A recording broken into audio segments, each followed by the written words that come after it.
we got a bit more of a ghetto setup going. I'm actually surprised that this doesn't fall, so I'm not gonna put my feet up today. But today is a little. It's kind of like a commentary, more of like a informative kind of. I don't know, maybe like a little bit of a documentary. This one's about Omegle and just like internet communication services, kind of like Instagram and stuff like that. I don't want to keep you too long because there's a lot. There's a longer segment after me talking right here that of like I'm reading a wall of text, but essentially the reason why I wanted to do this is because I feel like one, people don't know like this wall of text exists, and two, I think there's a lot of good information that you can get from it, and I just think there's a good wisdom you can get from it. And so what it is that Omegle, I don't know if you guys ever heard of Omegle. Some people may have, some people may have not. It's this website where you could go on it and it would place two people who had, who chose to be, who went onto the website. It would place two people into a random chat and it would be completely anonymous, and it would be, video screens. So you were able to have a random conversation, and if you wanted to, you could skip. That app, it's still, there's some of them that still exist that with the same concept, but it's just not Omegle. Like, it's not like the same, it's not the same people, I'm pretty sure, and it's not the same, it's not the same, you know what I'm saying? So when you search up omegle.com, this wall of text that I read, that I'm going to be reading after this, is going to be a video after, for like the end, the end of the video, you'll see it. That's what happens when you search up, Omegle. I'll put it in the description if you guys want to, but that's what comes up when you search that up now. So I wanted to read it because I think people don't know the importance of communication services, how like with the phone and with the internet and social, like with consoles like the Xbox and PlayStation, how you can meet people you would have otherwise never met in your whole life, like when at least my parents are growing up, and even like people who were growing up in the early 1990s and stuff. There's still like internet, and there's still like spaces for you to communicate with people, but it's not the same as it is like with Omegle or other communication platforms where you have like a face-to-face conversation, and it's different nowadays. So yeah, I don't want to keep you guys for too long because there's a long talk session like that, me just yakking. But moral of the whole thing is that there's a lot of cool people you can meet online. It's just about finding the right spaces and using, the internet properly. I think if you don't use the internet properly, you're gonna get, the things you don't want to get. But there's a lot of good stuff out there. You just have to find it. Yeah, hope you guys have a great day. And, if you guys choose to watch the rest of this, that's your choice. But, because it's a lot. So, I wouldn't blame you if you didn't. Anyways, stay safe, guys. See ya. Quote, "Of all tyrannies, a tyranny sincerely exercised for the good of its victims may be the most oppressive. It would be better to live under robber barons than under omnipotent moral busybodies. The robber baron's cruelty may sometimes sleep. His cupidity may at some point be satiated. But those who torment us for our own goodwill torment us without end, for they do so with the approval of their own conscience." End quote. C.S. Lewis. Quote, "In the beginning, the universe was created. This has made a lot of people very angry and has been widely regarded as a bad move." End quote. Douglas Adams. "Dear strangers, from the moment I discovered the internet at a young age, it has been a magical place to me. Growing up in a small town, relatively isolated from the larger world, it was a revelation how much more there was to discover, how many interesting people and ideas the world had to offer. As a young teenager, I couldn't just waltz onto the college campus and tell a student, 'Let's debate moral philosophy.' I couldn't walk up to a professor and say, 'Tell me something interesting about microeconomics.' But online, I was able to meet those people and have those conversations. I was also an avid Wikipedia editor. I contributed to open source software projects, and I often helped answer computer programming questions posed by people many years older than me.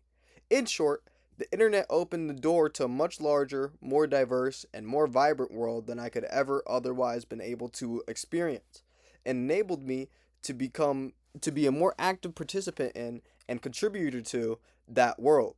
All of this helped me to learn and grow into a more well-rounded person. Moreover, as a survivor of childhood rape, I was acutely aware of that any time I interacted with someone in the physical world, I was risking my physical body. The internet gave me a refuge from that fear. I was under no illusion that only good people use the internet, but I knew that if I said quote no end quote to somebody online, they couldn't physically reach me through a screen and hold a weapon to my head, or worse, I saw the miles of copper wires and fiber optic cables between me and the other people as a kind of a shield, one that empowered me to be less isolated than my trauma and fear would have otherwise allowed.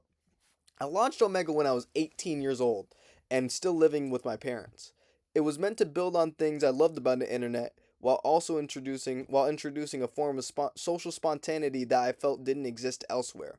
If the internet was a manifestation of the quote global village end quote, Omegle was meant to be the way of strolling down a street in that village, striking up conversations with the people you ran along the way. The premise was rather straightforward. When you used Omegle, it would randomly place you in a chat with somebody else. These chats could be as long or as short as you choose. If you didn't want to talk to a particular person for whatever reason, you could simply end the chat and, if desired, moved on to another chat with someone else. It was the idea of quote meeting new people end quote distilled down to its almost platonic ideal. Based on what I saw on as the intrinsic safety benefits of the internet, users were anonymous to each other by default. This made chats more self-contained and made it less likely that a malicious person would be able to track someone else down off-site and their chat after their chat ended. I didn't really know what to expect when I launched Omegle. Would anyone even care about some website that an 18-year-old kid made in his bedroom in his parents' house in Vermont with no marketing budget? But it became popular almost instantly after launch and grew organically from there, reaching millions of daily users. I believe this had something to do with meeting new people being a basic human need, and with Omegle being among the best way to fulfill that need. As the saying goes, quote, if you build a better mousetrap, the world will beat a path to your door, end quote.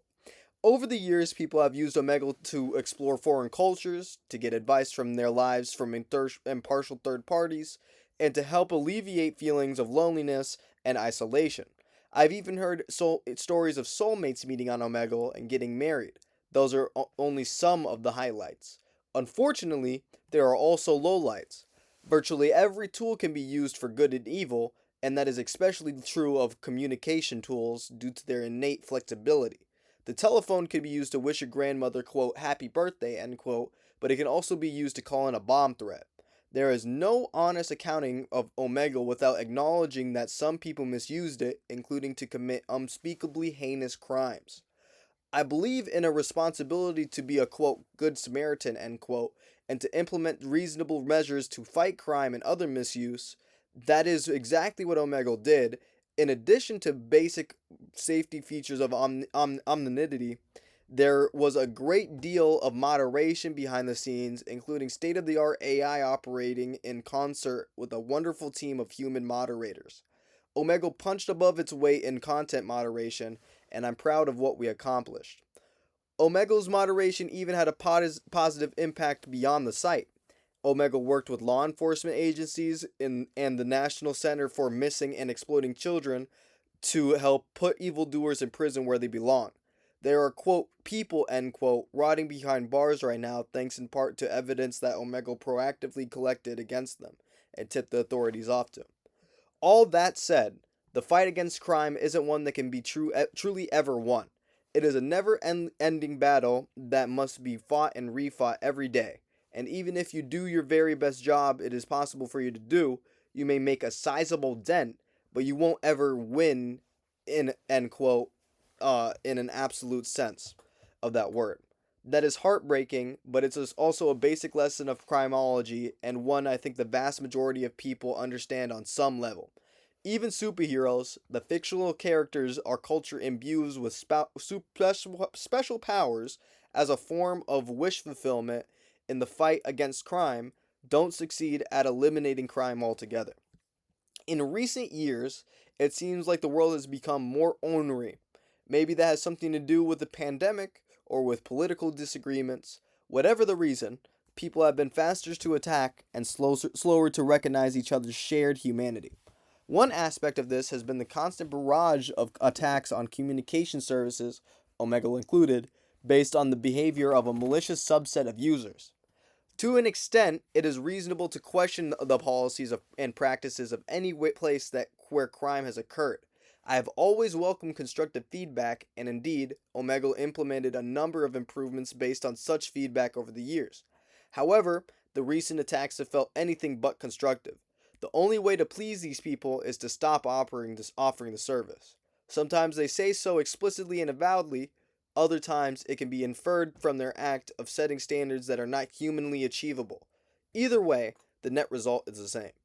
Omegle is the direct target of these attacks, but their ultimate victim is you. All of you out there who would have used or who have used or would have used Omegle to improve your lives and the lives of others. When they say Omegle shouldn't exist, they're really saying that you shouldn't be allowed to use it, that you shouldn't be allowed to meet random new people online. That idea is the anthema to the ideals that I cherish, specifically to the bedrock principle of a free society that, when restrictions are imposed to prevent crime, the burden of those restrictions must be not targeted at innocent victims or potential victims of crime. Consider the idea that society ought to force women to dress modestly in order to prevent rape. One counter argument is that rapists don't really target women based on their clothing, but a more powerful counter argument is that, irrespective of what rapists do, women's rights should remain intact. If society robs women of their right to bodily autonomy and self expression based on the actions of rapists, even if it does so with the best intentions of the world, the society is practically doing the work of rapists for them. Fear can be a valuable tool, guiding us away from danger. However, fear can also be a mental cage that keeps us all from things that make life worth living.